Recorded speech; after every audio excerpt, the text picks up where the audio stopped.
Game changer cinema నుంచి మన 'శరణం అన్నయ్య' తోప్ సాంగ్ అయితే నాలుగో సాంగ్ అయితే రిలీజ్ అయిందనమాట. ఈ సాంగ్ చూసిన తర్వాత నా ఫీలింగ్ చెప్పాలి అంటే, ఈ 2024లోనే ఏదైనా వరస్ట్ సాంగ్ ఉందంటే ఇదే సాంగ్ అనేటువంటిదైతే క్షుణ్ణంగా చెప్తాను ఫ్రెండ్స్. ఎందుకంటే అసలు సాంగ్ వింటున్నప్పుడైతే ఆ ఇంగ్లీష్ లిరిక్స్ ఏంటో నాకైతే ఏం అర్థం కాలేదనమాట.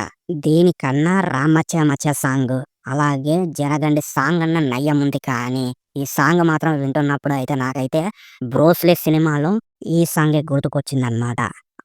అప్పుడు ఇప్పుడు ఎప్పుడు చూడు నాతోనే ఉంటావు, చుట్టూ రాత్రులు పగలు ఎటు తిరిగిన నువ్వే కనిపిస్తావు అనేటువంటిదైతే ఈ సాంగే గుర్తుకొచ్చింది ఫ్రెండ్స్. ఆ విధంగా ఉందన్నమాట. ఆ సినిమాలో మ్యూజిక్ డైరెక్టర్ ఎవరు? మన 'ఎస్ఎస్ దమనే'. హీరో ఎవరు? 'రామ్ చరణే'. అలాగే లుక్స్ కూడా 'గేమ్ చేంజర్' టీజర్‌లో ఆ 'బ్రూస్ లీ' సినిమాలో ఉన్నట్టే ఉన్నాయి లుక్స్ కూడా. సో, ఈ విధంగా మన దమన్ అన్నయ్య ఏదో ఒక కొత్త ప్రయోగం చెయ్యాలి అని చెప్పి ఆ సినిమా నుంచి, ఈ సినిమా నుంచి, ఆ సినిమా నుంచి, ఈ సినిమా నుంచి దెంకొచ్చే పాటలు తిప్పి తిప్పి రిలిక్స్ రాసి మనకి ఇనిపిస్తాడనమాట. సో, ఈ విధంగా ఈ పాట చూసినప్పుడైతే నాకైతే ఏం కొత్తదనం అనిపించలేదు. పాట స్టార్ట్ చేసినంక సగమే చూసి ఆపేయడం అయితే జరిగిందనమాట. అంత వరస్ట్‌గుంది సాంగ్ అయితే.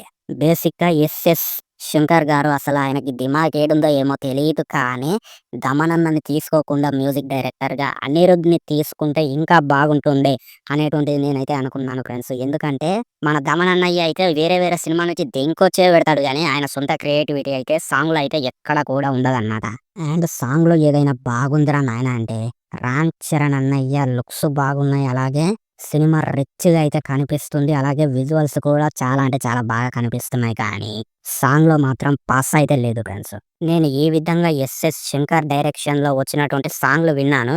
ఓ రేంజ్‌లో ఉంటాయి ప్రతి సాంగ్ అయినా. 'నువ్వు ఉంటేనే జతగా' అనేటువంటి సాంగ్, అలాగే 'రోబో' సినిమాలో 2.0 అన్నయ్యతోటి సాంగ్ వస్తుంది కదా! ఆ సాంగ్‌లో కూడా బాగుంటుందనమాట. లిరిక్స్ వింటుంటే మాత్రం అబ్బా! మనస్సుకు ప్రశాంతంగా ఉందిరా నాయనా అనేటువంటి విధంగా అయితే ఉంటుందనమాట ఆ లిరిక్స్.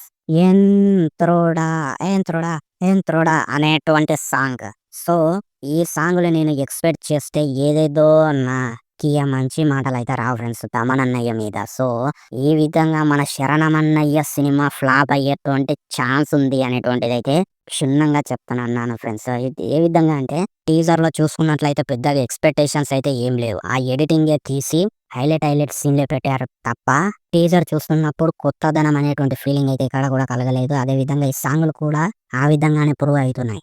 సో, మీరు కూడా ఈ 'ధూప్' సాంగ్ చూసారా? కామెంట్ చేయండి, లైక్ చేయండి, షేర్ చేయండి. వీలైనంత వరకు మన ఛానెల్‌ని సబ్స్క్రైబ్ చేయండి. కొంతమంది 'మైదర్ వైబ్స్' ఇలాంటి లుచ్చగాళ్ళు సాంగ్ బాలేకపోయినా సూపర్ ఉంది అని గప్పాలు కొడుతున్నారు, కానీ అంత సీన్ లేదు. సాంగ్ ఒకసారి మీరు వినండి. ఒక్కసారి కంటే ఎక్కువ వినరు. ఒక్కసారేంది, సగమే విని బయటికొస్తారు. సో, ఇది ఈ సాంగ్ రివ్యూ విషయానికొస్తే.